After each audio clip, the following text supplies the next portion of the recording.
static. So just to summarize, if you have two frames in relative motion, say O prime, velocity v in the x direction with respect to O, so on the other side, then according to O prime, O is moving to the left with relative speed, and the transformation is given by what's called Lorentz transformation. I'm going to write LT from now on. And special relativity, I'm going to just write as R, just to be brief. And gamma is given by 1 over square root of v squared over c squared. And in particular, we talked about the Lorentz contraction. If I have a rod at rest in frame O prime, right? So if O prime is carrying a rod, say, in the x direction, right? Then the length, according to the lab frame,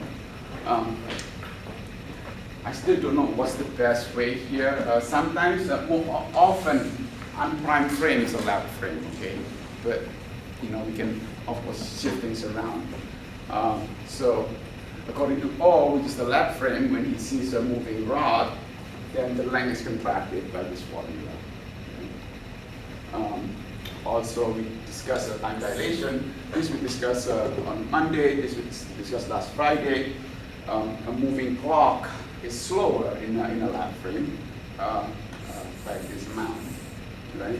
So if 1 second tick on a moving clock is longer by gamma in a lab frame. Okay, and gamma, as a function of the velocity of light, as a function of the velocity, gamma is given by something that looks like that.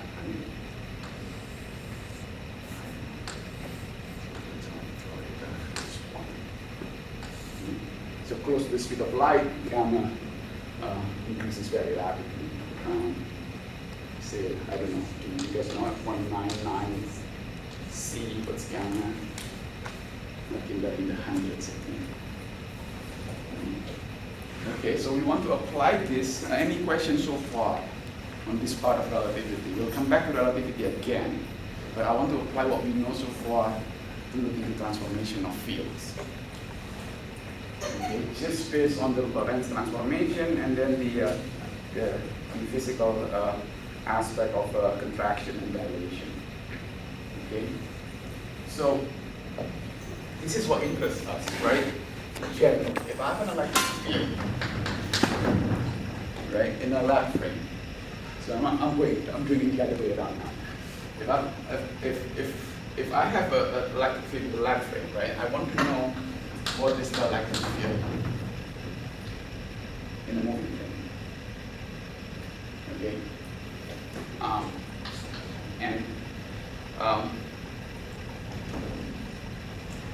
you just have to since electric field has a life of its own, right? At some point, in the development of electromagnetism, the concept of field is not tied up with charge anymore. We believe that a field is an independent quantity, so if you know a field E at a particular point, A to E, right? I don't care so much about what causes it, right? It's independent of all the charges. So all we need to do is to find a special transformation for a special configuration that's easy to do, right? And generalize this to be a general formula. So the easiest thing, of course, is to talk about constant field, right? Constant field is produced by parallel plates, right? So let's talk about parallel plates. So what happened here, let's see, if I have parallel plates in O,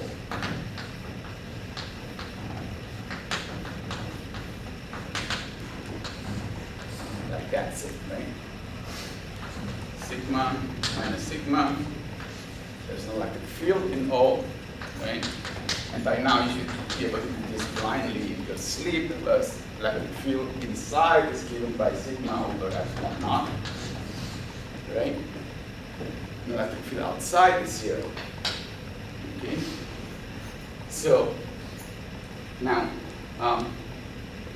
according to O prime, this capacitor here, this parallel plate, is in O, right? So according to, I'm going to shift the perspective here, according to O prime, O is moving that way. So if O is carrying a parallel plate, right, then this parallel plate is moving in that direction, right? So what happened is that, just want to make sure I'm not missing anything in the discussion, right? So what happened is that according to O prime, there is a length contraction here, right?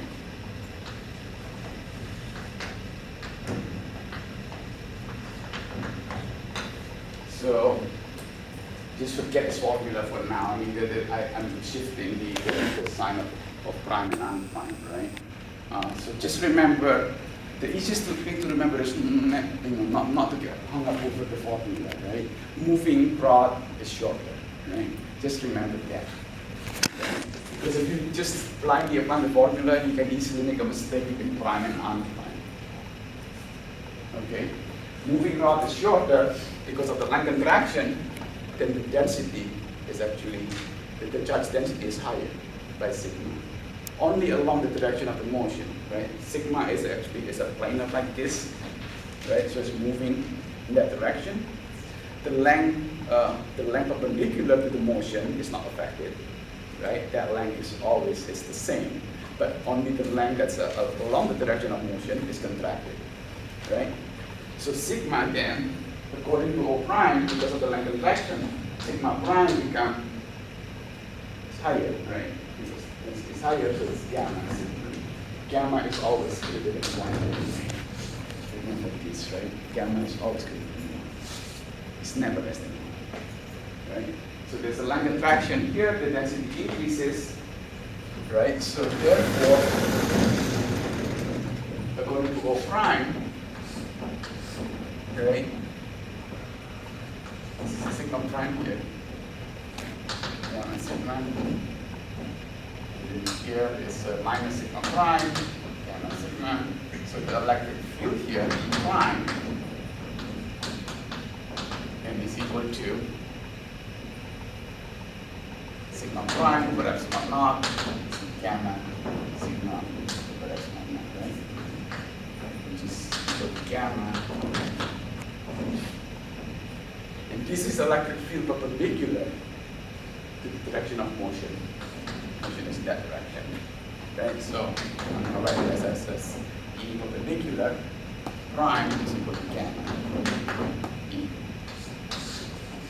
Or sometimes you write it as EC prime is equal to gamma C. Okay. How about so at least we take care of electric field perpendicular to the direction of motion, and doesn't matter, it can be Z or it can be in the Y direction. Okay. Let's talk about electric field in the X direction. Can I erase this? I will do this part of it. Okay. Yeah, homework, lab today, midterm, and review. Office hour 10 to 11 today, and Friday 10 to 12. And later in the afternoon, if you want to meet me, always bring your question. I'm not going to be prepared except for the Sunday review.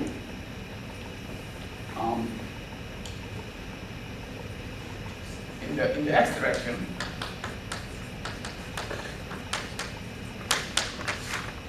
and let's consider again O and O prime, but let's consider parallel plates. In this direction here, and then this is the direction of motion. This is O prime. Right? So there's minus sigma, let's call it plus sigma here. Minus sigma, so there's no electric field in that direction. Electric field in the X direction is given by sigma over epsilon naught. Right? This is moving. Sorry, this is O. If I make a mistake of prime and unprime, let me know. I make that mistake all the time. Push this, it's moving at some velocity, right? But is it not moving that way?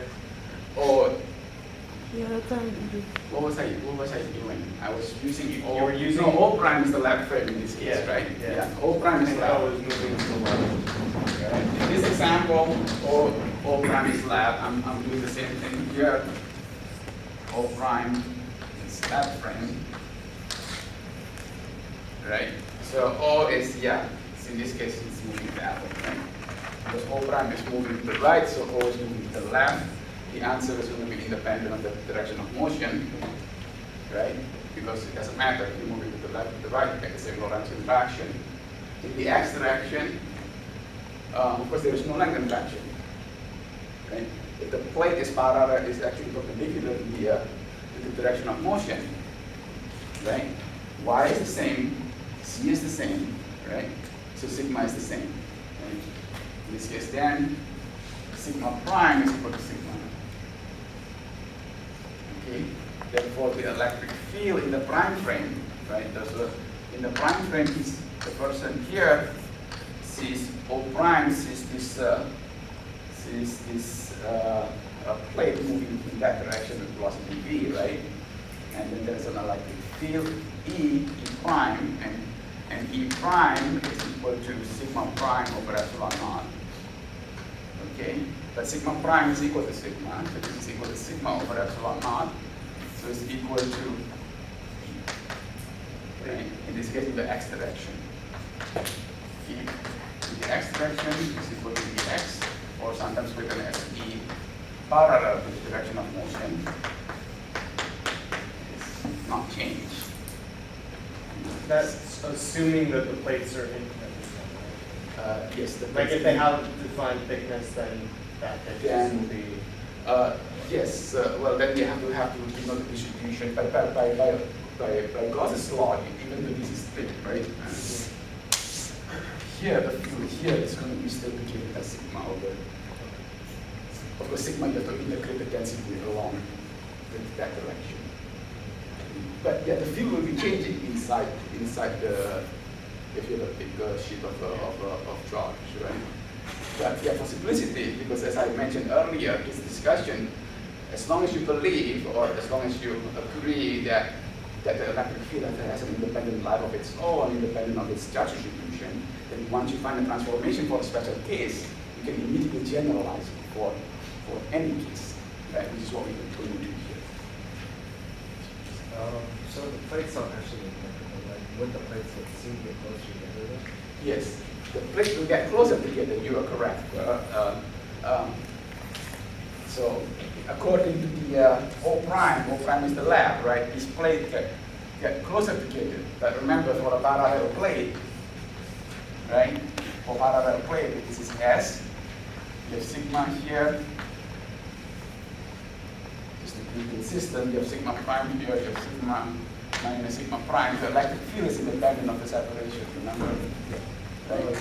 What if the field falls off the distance, like Yes, then you have to worry about that. Yes, then you have to worry about that. We'll talk about that next, right? I just want to talk about the transformation of the field, right?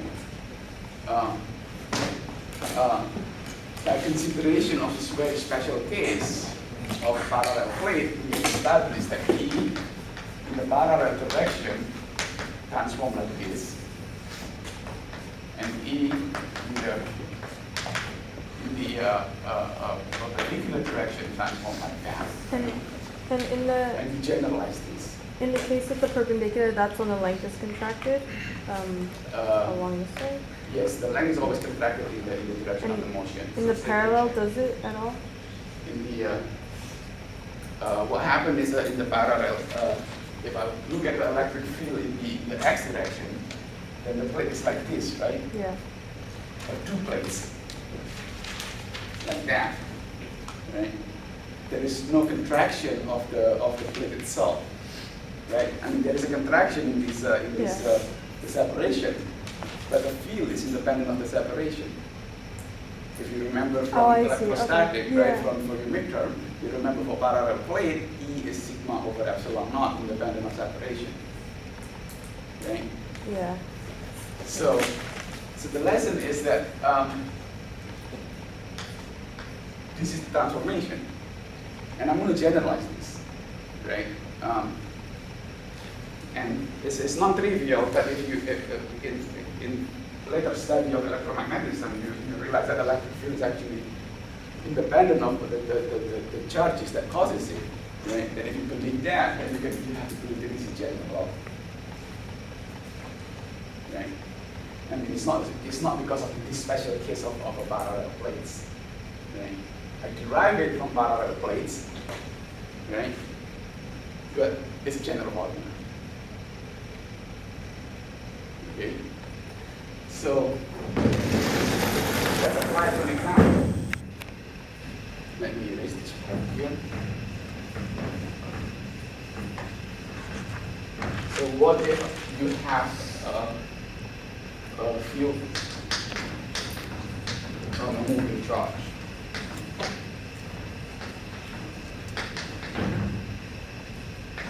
Right? Okay. So I just don't want to miss my prime and unprime, because I get confused. Okay. So again, O prime is the left frame. Okay. So the charge Q in O frame, right? And O frame is moving. In this case, I'm going to shift invert the direction of motion. In this case here, O prime, and O is moving that way. Okay? So O is getting a charge Q, right? And it's moving in that velocity v in the x direction. Okay? So does that mean in actuality O prime is moving to the left? yeah, so in actuality, O prime is moving to the left, right? So when you do your Lorentz transformation, right, O prime is actually moving to the left, right? So this is actually, no, this is moving, O prime is moving to the left, right? So this is actually plus. Okay. Unfortunately, this is the way it's done. I think it's easier to think of a field, of a charge moving to the right, right? If you right-handed at least. If you're left-handed, I don't know. So we know, things are always easy, things are simple in a stationary frame, right? We know that in the frame of O, right, the electric field is given by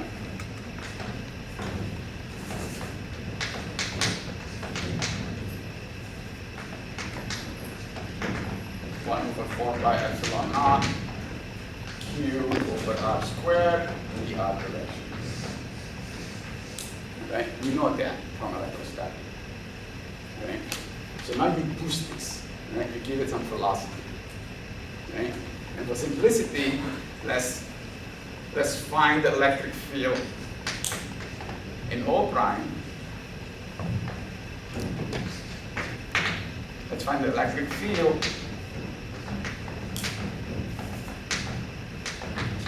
when the charge Q is actually happen to be over here. Okay? So let's see. Let me draw this again.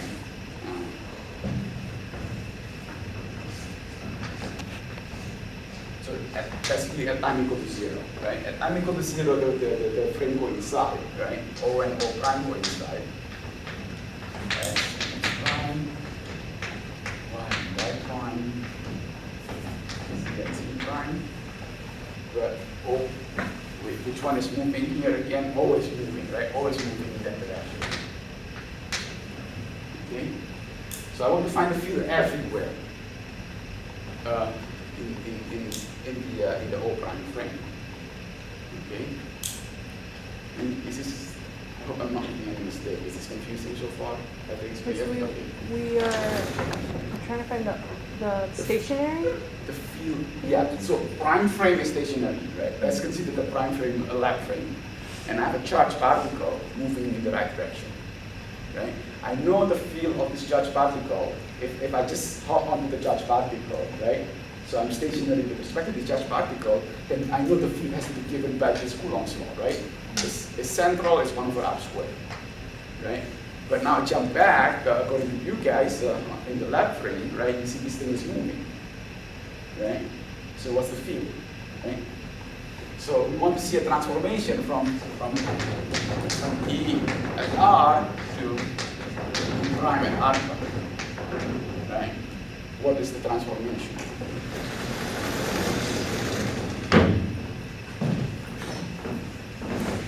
So to do that, there are two things, right? We know that, we know this, right? But we have to be very careful also because we have to also account for the transformation from R to R prime, and this is related by Lorentz transformation, right? Okay, so you have to take into account this factor. Okay, so let's do that. Let's break down the electric field into components, right? The electric field in the x direction is given by 1/4 pi epsilon naught q over. This right. Here's my note here. Okay, so here's this. 1/4 pi epsilon naught x squared plus c squared to the power of 3/2 times x. Right. This is I'm just doing 1/r squared cosine of theta, right? If I look at the electric field, this is the ball frame, right? X, y. Is that y? Because I'm using C here. C and Y, you can interchange C and Y, right? I'm looking at the projection to the x-axis, and the electric field is given by that, right? And the electric field to the z-axis is given by 1/4 pi epsilon naught q c over x squared plus c squared to the power of 3/2.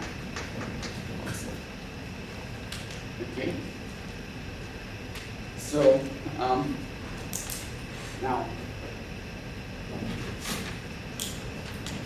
the electric field in the x direction in the prime frame, right? It's just x, right? This is a field that is in the direction of motion. Right? Then this is just q over 4 pi epsilon naught. Remember, q is the same, right? That's the first thing that we learned from postulate number 1 of relativity, right? That there is the invariance of charge. Charge is the same in between frames, right? It's not it's invariant under Lorentz transformation, right? So now the question is, you have to make sure that the ordinary x and ordinary c transform properly, right? So when you do it right, this is the transformation because x is moving in this direction, right? So this becomes minus, and this is now plus because in this case here we flip the sign of the direction of the motion, right? So when you do that, this becomes gamma x prime over gamma x prime squared plus c squared, c prime squared to the power of 3/2. Okay?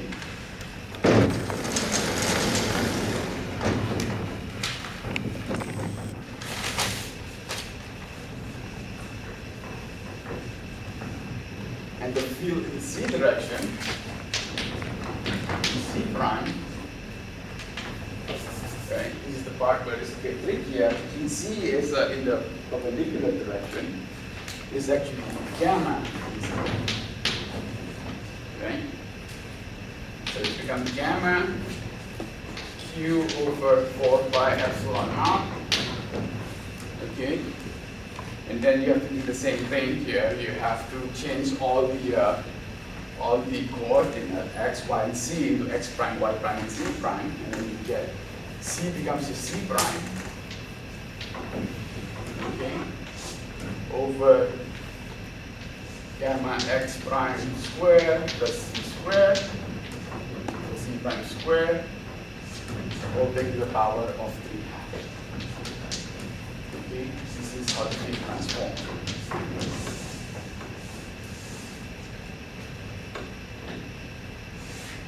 Okay. Wait, just to make sure, Yes.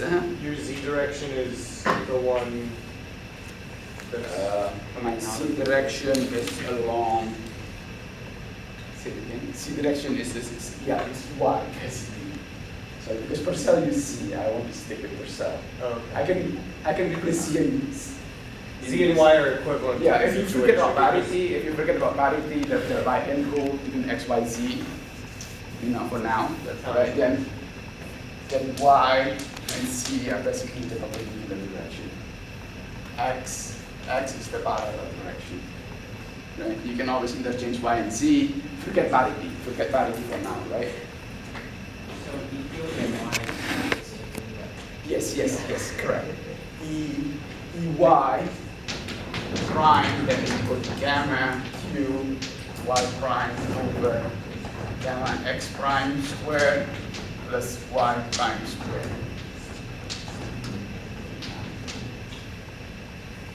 and Oh, be careful also if 4 pi epsilon. this. You have to be careful also if make sure that you don't have a c prime in here, right? The whole thing is symmetrically symmetric. Why do we know that EX prime is equal to EXN? Ex prime. Oh, that one Yeah. is from this, right? From this consideration. I was just looking at parallel plates, right? And found the transformation of the field and generalized.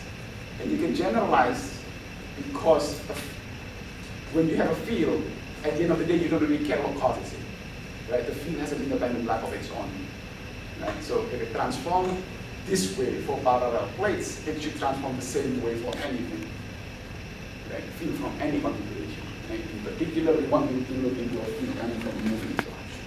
You just have to be careful about the transformation of the position, right, of the coordinate system. In this case, you don't have to worry because for parallel plate, the field is uniform, right? For parallel plate, the field is independent of the coordinate, right? So that's why I don't have to worry about the x and the y and the z. But for one of an R squared field, I have to worry. So in this case, we're just looking at like the cross section of the field in the XC plane, right? Yes, we're looking at the cross section of the field in the. So let me draw it here, right? You have a electric field, right? So I don't know how to draw this. This is x, y, z, right? You're just looking at in the cross section, in the xy cross section, right? Look at the profile of the field lines, right? And because this whole thing is circularly symmetric, or in this case, spherically symmetric, right? Here is only circularly symmetric, as you will see. You said time is equal to 0, right? Sorry? You said time is equal to 0, right? Yes. For simplicity, so that so that everything is simple. You calculate this in such a way that that at the time when O and O prime coincide, right? Just to make things simple. Otherwise, you have another transformation to do, right? And which you can do. Maybe it's in one of the homework problem. I don't know. So you're just eliminating the t. Yes. I'm eliminating the T. I'm not really that interested in the T in this case here, right? And so, like in the first equation, if t is 0, then you just have Yes. Correct. So when I actually replace, say, for the formula for x prime, right, and y prime, I'm just replacing the T with 0. Okay. So if they were at a different time, you would include the whole. Yes. Right. So basically, in this case here, suppose at time equal to 0, right, the charge is over here, right, but it's moving velocity velocity v, right? Instantaneously, at that time, instantaneously, I want to know what's the field everywhere according to O prime. Instantaneously, okay? And we'll address this issue later on. Any question on this? Okay. So, first thing that you realize is, I mean, erase this by now. I think this is this. For a field to be radial, right? We know that in a lab frame, EC over EX is equal to C over X, right? Okay. So in the lab frame, if this is O and this is Q, the field is all radial. Okay. If this is R, then the field is in the R direction. Right? Therefore, you must have this. This is just basically that if this is C, this is A, this is just tangent data, right? The electric field is also pointing in that direction, therefore EC over EX is also tangent data of that field. Right? This just shows that the field is radial. Now you calculate EC prime over EX prime, right? Just look at the formula, right? I'm sure there might be something deeper in here, but just look at the formula. There is a gamma here, by the way, right? And there's also a gamma over there, right? So you realize that this is also true. The field is radial. Okay? But there is an angle dependence. So it's not central. It's radial but not central, as we will see. Right? Let's calculate the magnitude of the electric field. E prime squared, right, is equal to Ex prime squared plus Ey prime squared. Right? So when we do that, E prime squared becomes Q squared over 4 pi epsilon naught squared, right? And then what you have is, where's my math here? Here. Okay. Gamma squared, X prime squared plus C prime squared over gamma X prime squared plus C prime squared. Right? The whole thing to the power of 3/2 squared, which is 3. Right? And I'm interested in the magnitude of the electric field in the prime frame. Right? So it's just a square root of E prime squared. Right? And after doing all the algebra and let's see. Let's consider in the O prime frame, right? You have R prime and theta prime, right? So sine theta prime is just C prime over R prime, and cosine theta prime is X prime over R prime. Right? This is all in the prime frame, right? Then this becomes the magnitude of the electric field after we do all the algebra. There's only like 2 or 3 lines. You'll find that this is going to be equal to Q. The Q is the same. 4 pi epsilon naught is the same. Right? 1 over R prime squared. Right? 1 minus beta squared. Over 1 minus beta squared sine squared theta to the power of 3/2 theta prime. Okay? Everything is in the prime frame, okay? And beta is just V over C. Okay? It's a magnitude of the speed in the unit of the speed of light for the particle, right? So the particle here, the particle is moving with velocity greater C. Okay? So let's see how this field looks like. There is a 1 over 1 minus sine square theta. That's a question, quick. Here, are we adding the components of x and z, or x and sorry, the e in the x direction and the y direction, or in the z direction? This is only. He switches between Yeah, Because yeah. they're just It's very z equal. direction, right? Okay, There's only okay. z direction. There is no y. I'm looking at the only in the xy plane. I can't help it. There is, I guess, c and y are the same. Okay, you can interchange them for the purpose of this lecture, right? The symmetry is only broken for the x because there's a movement in the x direction. Okay, so there is a dependence of sine square theta here, right? So if you actually look at the field, right?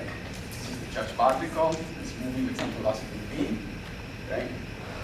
The field is actually stronger, as we know. The field is stronger. It's always stronger in the lab frame. The field from a moving charge is always perpendicular to the direction of motion. It's always stronger than that of the gamma. Right? So when theta is equal to 90 degrees, this is 1, right? So this is a small. 1 minus beta square sine square theta is small. So the electric field is large, right? When theta is equal to 0, right, then sine theta is 0, right? So this has become 1, right? So the field, if I look at the field distribution, it looks like this. This is the magnitude of the electric field. This is theta prime. Remember, this is according to the lab guy, right? Charlie is always the lab person. The lab friend. Is Charlie here? Yeah. Oh yeah, Charlie is here. Okay. Charlie is always the lab friend. Okay? So according to Charlie, this is the field that he sees. Right? This dependent goes as 1 minus 1 over 1 minus sine as beta squared. Some square theta prime in the power of 3 half. So this. What does that circle mean exactly? Oh, I'm just drawing the magnitude as a function of theta. Oh. Right. That's like a synchronous. Yeah. So I should probably plot it. Right. There is nothing real here. Right. So the field is like this.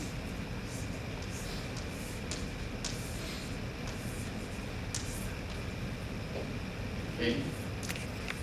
And it's symmetrical.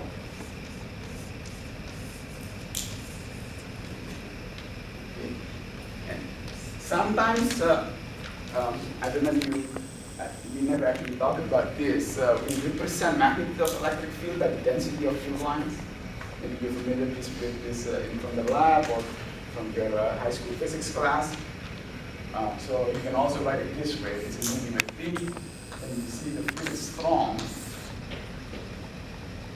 in the perpendicular direction, right, in the transverse direction, and it's weaker. This is sometimes written, it's drawn like this. Like Purcell like to draw it like this, right?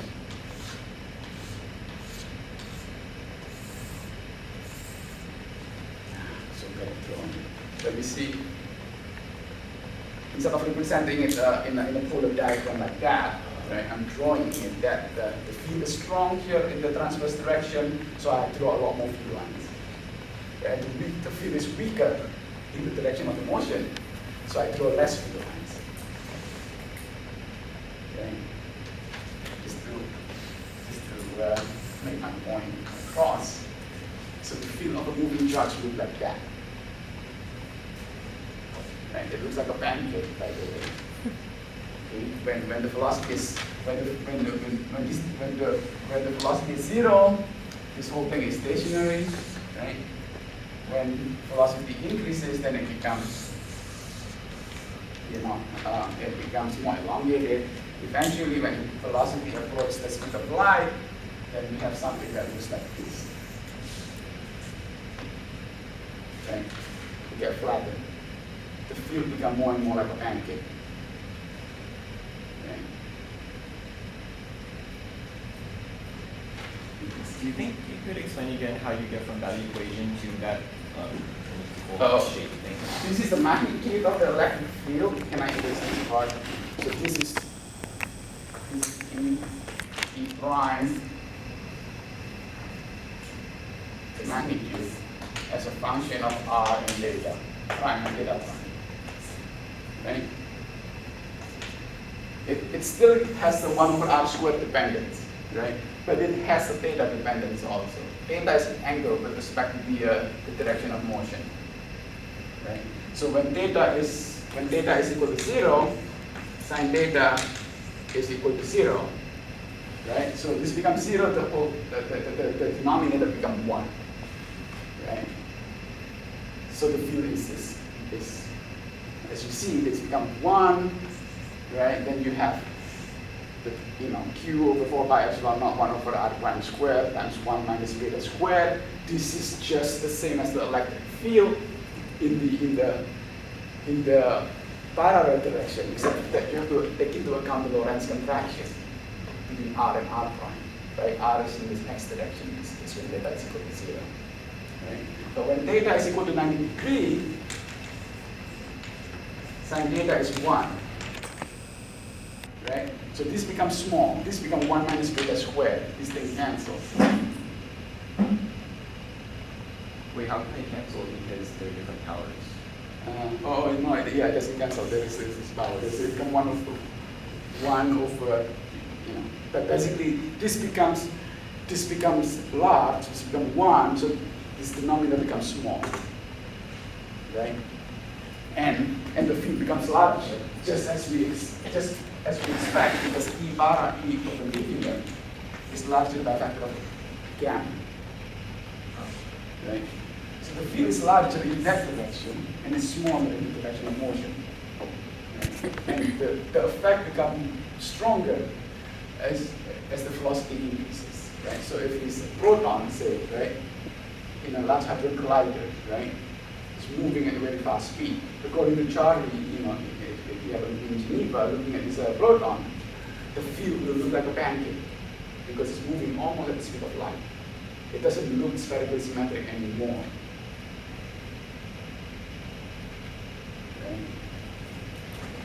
Okay.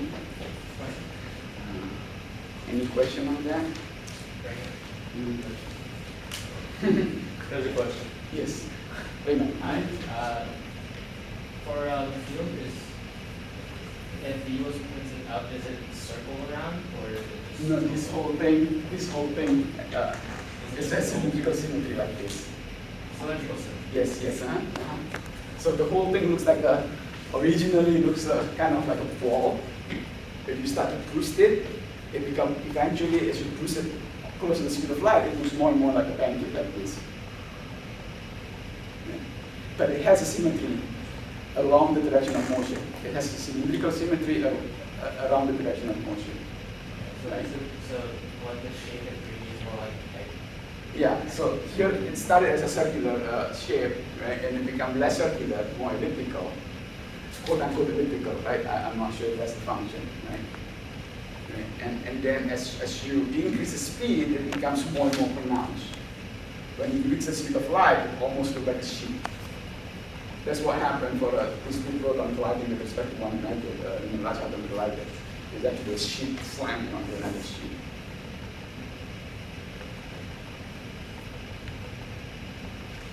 Okay, question? So, let's see. A few things here. I'm going to skip the principle of superposition. But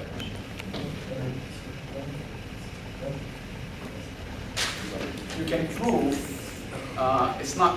I'm going to let you off easy for the next homework. It's going to be pretty straightforward homework, but I think there's a homework problem. There's a problem in the proof that shows that Gauss law is still respected, right? So Gauss law is still true. The integral of E prime dA prime, right? The flux around this, around this charge, right? From a left frame, from Charlie's frame, right? From Charlie's frame, 4 prime frame, which is left frame. sees the proton moving at some speed, this is still given by 1 over epsilon naught Q. And you can show this. You just have to integrate this, right, in a spherical shell in the O prime frame. And if you do that, if you're good at solving integral equation, then you can show that the answer is given like that. Right? Okay. However,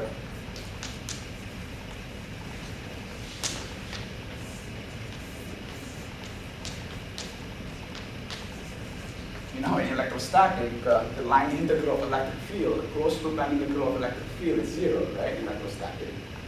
Right? We did this in chapter 2, right? But here, this is no longer 0. Right? Even though the field is radial, but it's not central. The issue is the field is not central anymore. So what happened is that, say if I take a line integral like this, right? If I consider a loop going in that direction, so this is in the tangential direction. This is radial and coming back that way. Right? This is also tangential. Right?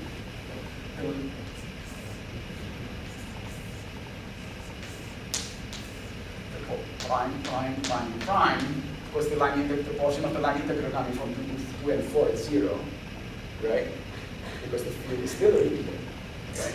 But the line integral from 1 is going to be smaller than the line integral that comes from the line segment 3.